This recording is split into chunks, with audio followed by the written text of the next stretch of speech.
Hər şeyin meyvəsi vardır və Quranın meyvəsi Qədr surəsidir.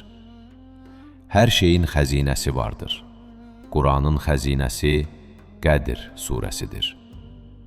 Hər şeyin asan yolu vardır və yolda qalmışlar üçün asan yol Qədr surəsidir.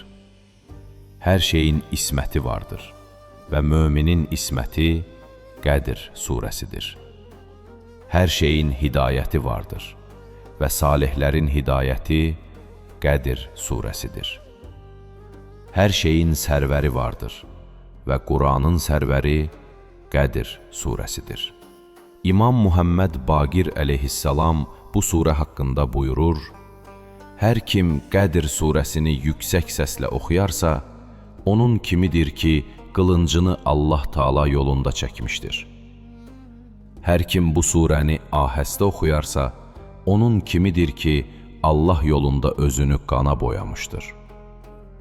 Hər kim bu surəni 10 dəfə oxuyarsa, Allah onun günahlarını məhv edər.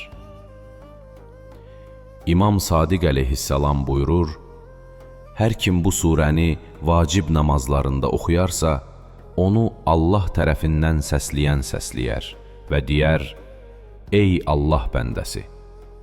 Allah sənin keçmiş günahlarını bağışladı, ona görə də əməllərinə başdan başla.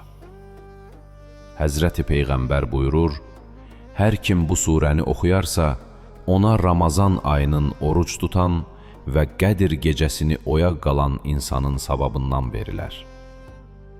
Qiyamət günü möminlərin qarşısında olan nur Qədr surəsinin nurudur. Hər kim hər gecə Qədr surəsini 100 dəfə oxuyarsa, səhər başlamazdan əvvəl behişti görər.